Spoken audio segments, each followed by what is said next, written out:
Hi, and welcome to this week's episode of My Dog Ate My Podcast. I'm your host, Emily, and every week I chat with a different dog owner about their dog. This week I'm chatting with my good friends Emma and Alex, who are dinkwads to Pepper the Bernedoodle and Fish the Golden Doodle. For those of you who are not chronically online like I am, dinkwads is double income, no kids with a dog, or in this case, two dogs.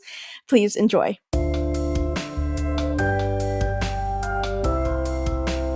Hi, Fishy. Fishy, it's your Auntie M. Hi, Fish.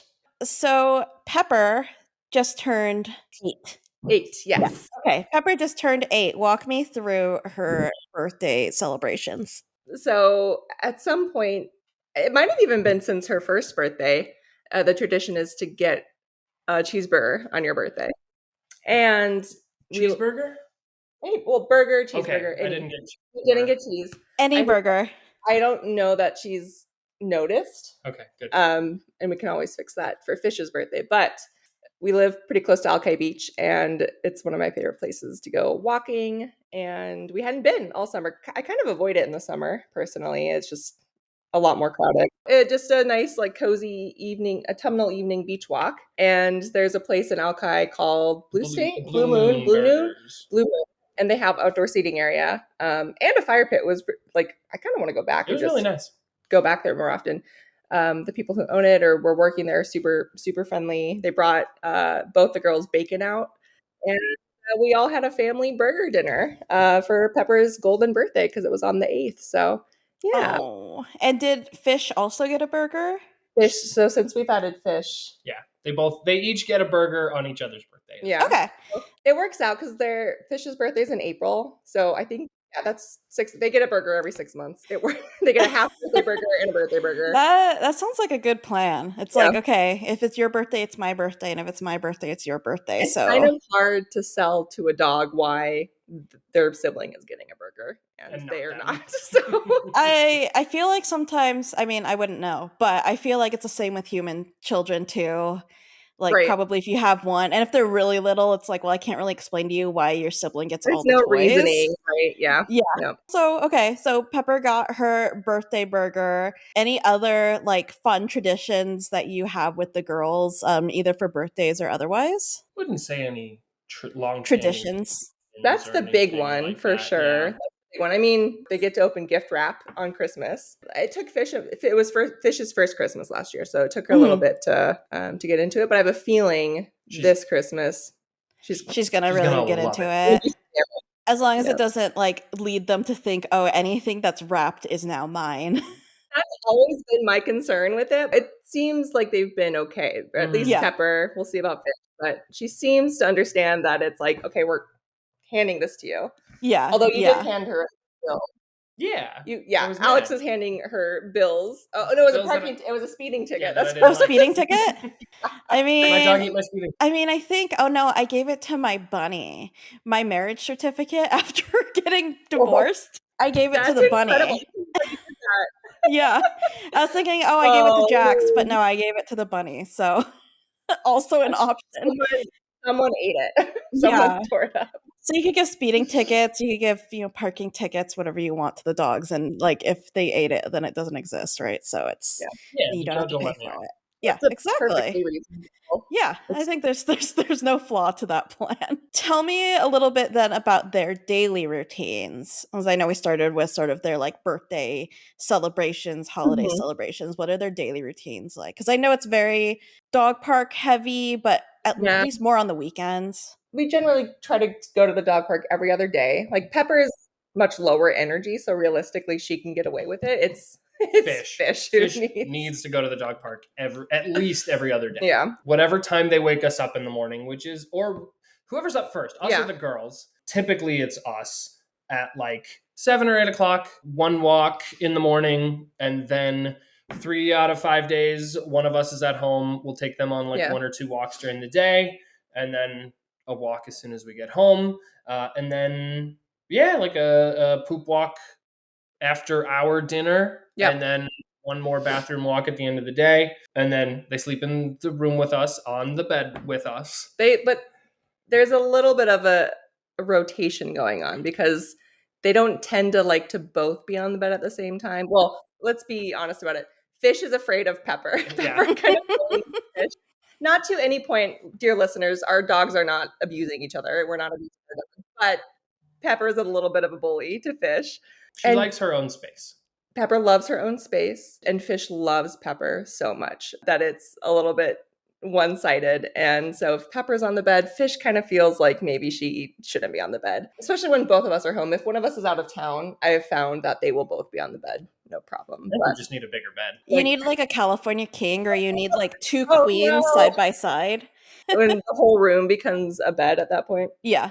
So whoever's not on the bed, do they sleep on the little like couch in front of your bed, or do they sleep on the floor? It rotates. Yeah, I think if they're a little warmer, if they're feeling warm, they're not going to be on the little mini couch bed. But we wake up and either of them will be in it. Like it's not any and it's not any one dog's bed. Yeah, that makes sense. And yet, if Mocha's over at your place, my Frenchie, then Mocha kicks everybody else off and scares Fish. And Mocha is probably what? If Pep's 70 pounds, Mocha's a fifth the size? No, that's not right. I can't do that. 2/7. Yeah, the size Mocha's about 20 pounds, yeah. And Mocha puts Pep in her place, which is funny because Pep's been around a lot longer than Mocha. Yeah. Yeah, Mocha's like, I'm gonna get up here and this is my bed now, and this is my Emma now, and this is fine. And I know the answer to this, but for the podcast purposes, how did Pepper adjust to when you brought Fish home? I think she was super excited that there was a puppy because we did the whole introduce them outside. I heard this at one point. I don't know if this is still the recommended science, but like introduce animals outside of like the house or the home, so that way it's neutral territory, I guess. So we were out in the field at the park near our house, and Pep was so excited. He's a cute little puppy. Historically, Pep liked puppies. Like that wasn't an issue. And then I think it kind of started to sink in that Fish was staying, and she wasn't just staying for like a couple nights, like she was staying. And yeah, Pep didn't really know what to do with her. She was like, what is this thing? It's bothering me. It's loud. Fish has always been very high energy, and Pepper is less energy. And like we said earlier, Fish loves her so Pepper. Much. And it can get to be a lot for Pepper. So she didn't love it for a little while, but now it's gotten a lot better. Yeah. A lot better. We were even noticing it this week, like especially, and we're a year and a bit in, year and a half. Now they'll full on play with each other and hang out. Pepper still sometimes bullies Fish. She will lay in a spot in the kitchen in a way that blocks walk areas for Fish, and Fish will get stuck and not yelp, but bark for one of us to come rescue her. There's some yelping sometimes. We were on vacation recently, and I get a text from our neighbor, and she was like, is everything okay? Fish has been barking for a while. And so we were in Atlantic, Canada, so we're 4 hours ahead. And so it was like 6 a.m. or something like that here. It was that early? It was that early. Oh. And my sweet neighbor Jenny was texting and asking like, hey, is everything okay? Fish won't stop barking. She's probably 3 townhouses down. Yeah. So like not immediately next door. Like it's still like the windows are open. So like that's a little bit of the reason why she can hear her. But my sister was dog sitting and had gone to the gym, and Fish had gotten stuck, presumably somewhere in the kitchen where the normal spots are, but she had gotten stuck and was freaking out that no one was coming to help her. Oh, and Pepper was just so unbothered. Yeah. Oh, she doesn't react at all to it. She just sits there. And it's literally just that she lays there. Yeah. Like nothing else is happening. Yeah. There's no growling, nothing. She's just there. She's in the way. Has she historically like growled or grumbled at Fish if she got too close while she was laying down? When she's laying down, no. If they're playing. It was about food. Food is an issue. It was about getting too close. And too close for Pepper is half the room. on the same level of the house, unfortunately. So if Fish got too close to Pepper's food, Pepper would bark her down. And now that's where that all comes from. Yeah, that makes sense. The reason I ask is because Sophie used to grumble at Jax That's when he right. would get too close. But if she had a toy or food, she'd grumble at him. So then even if she's laying down and he gets too close, she'd be like, and he'd be like, oh, okay. If his ball would roll past her, he would like not want to go get his ball because she would like give him side eye and grumble. But he knew just because she would be like, hey, this is my space, even though it's your ball that just rolled right in front It's of the me, same like it's energy. mine. Yeah. That is the exact same energy. I had kind of forgotten about that. That's basically the relationship here. And again, they'll play and they've gotten to the point where they'll lay on the bed like against each other and there's no issue. It's just like Fish again is very in your face and energetic, and Pepper does not like that. Yeah. How would you imagine that both of their inner voices sound like? And how would you imagine them differing from each other? All right, so I've got Fish. You got Fish. Okay. Stupid. Yeah, Fish is a lot would be like, what's this? What's going on? Who are we hanging out with? What's up? Can I go? Is that happening? What's up? I love you. Fish's voice is certainly higher pitched. That I can tell you because her bark is like is higher pitched. Yeah. She sounds a little, I don't know what an equivalent. Coming from Pepper. So Pepper, by comparison, is a very deep, low bark. She wasn't very barky at all as a puppy. Like it took her a long time to even start barking at stuff like outside of home. Like she just didn't react to it in the same way. It honestly took moving to a house for the first time for her to start like protecting the house. She was just living in apartments and perfectly content with that previously. So she certainly has a much deeper kind of register and voice Fish. I think it's a little bit Eeyore. Like like she's big on the side eye, so there's some sass to it. I would say Pep is the deeper one and Fish is the higher pitched one. Yeah. I wonder if Pep has like if her bark is a little bit like more of the Bernies. Honestly, yeah. I haven't heard Bernie's bark really, so or I can't think of what Bernie's Mountain Dog's bark sound like and how that compares to Pepper. I had neighbors with 2 burners and low. Yeah. Maybe that's the influence. It's the deeper the burner sound. Yeah. And it's just so funny because they're literally the same. They weigh, I think, both 70 pounds right now. Like it's just they have the same kind of size, I guess, and that can dictate their vocal range. That's how your neighbor knew exactly which of them was barking. Yes. Well, also, from the fact that she probably didn't hear a lot of barking from our house before. So the whole neighborhood knew as soon as you brought Fish home. Yes. Yeah, very much so. Yeah. And then walk me through the naming of Fish and how you knew. Again, this is another thing where I know from outside the podcast, but for the podcast purposes, walk me through the naming of Fish. Yeah, so I have always wanted a dog with the name of another animal. It had originally been Cat, or the original thought I had was to get a dog and name it Cat. And Emma likes food names for pets.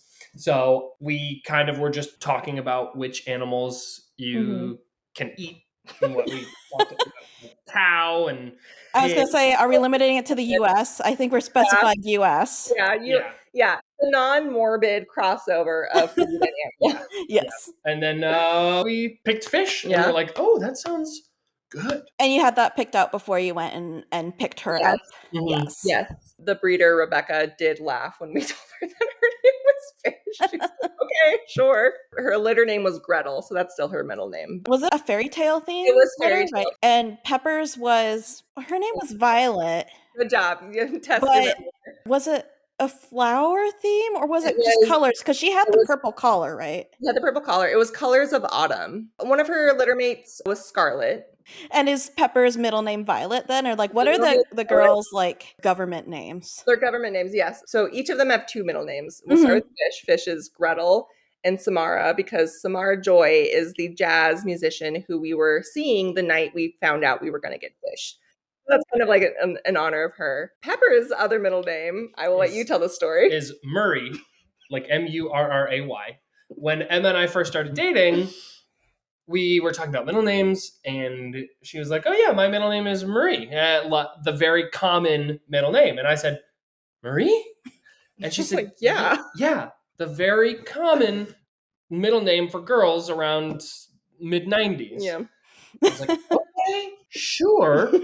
And for like 8 months, it was a long time. For 8 months, I thought her middle name was Murray, like Murray. Emma Murray. And she had said Marie, obviously. So now it's Pepper's. Pepper Violet Murray. Oh. So do they get that when they're in trouble? You know what? No. We don't pull out the full name very often. What do they get when they're in trouble? Just a very loud and stern Pepper. Yeah. I use other colorful words. There's a lot of colorful language, and then they run to me and they're like, "Oh, I'm so sad. It happened today." And I said, "Listen, you got to be good, otherwise, 12 names." Who was misbehaving today? Pepper. She's always causing problems. Oh yeah, she was barking at my guests. Oh yeah, we had people over for D&D. But doesn't she see them all the time? Well, she's met many times. Like, isn't D&D a regular occurrence? Yes, it's specifically the D&D people. Like, she doesn't bark at you guys when you come over for parties and hangouts. I don't know. She only barks at the people I have over for D&D. You know what? She doesn't like furniture rearrangement. Sure. And the table always gets moved, so maybe that's it. I don't know. Or she knows something you don't. I mean, how well do you know these D&D folks? She's a jock. Pepper is a jock. She would have shoved me and my friends in lockers. I unfortunately agree. I think Pep's kind of a popular girl that's too cool for everybody else. She's like, "Oh, you're playing D&D. This is, oh gosh." Last question I want to ask you is, what would you say would be the theme songs for Fish and Pepper? And they could have completely different theme songs. I like to also think of it as, if they were baseball players, what would be their walk-on song when they're coming up to bat? Appropriate considering the Mariners, but yeah. Again, I've got Fish. Well, go for it. Yeah. Girls just want to have fun. That is, that's the Fishy motto. So easy. Oh, Peps would be something kind of like... What was that one song that got popular in Wednesday? The one in season 1. The season 1 Wednesday song that got really popular. I do think of Pepper and Wednesday as like kindred spirits a little bit. Goo Goo Muck. Goo Goo Muck? Goo Goo Muck. Hold on. Yes. Yes. When the sun goes down and the moon comes up. It's like Monster Mash. Yes. Yeah. It's the exact vibe. In the same way that people compare Jenna Ortega and Aubrey Plaza a lot, like their characters of April and Wednesday, I think of April Ludgate as another good comparison to how Pepper is as just personality-wise. Mm-hmm. Pepper's a very like fall, autumn, and I would say, what is Fish like a summer? Spring, summer. Yeah, late spring, early summer. Are any of them near you? For me to say, well, for the podcast purposes, for me to say bye to, even though I'll see them in about an hour. in moments. In moments, as soon as I leave my house. Hi, Peppy. It's your Auntie Anne. Well, thank you both, especially with all the schedule changes and everything. No worries. That was a lot of that was my fault. Well, we'll blame Alex for that. Sure. Yeah.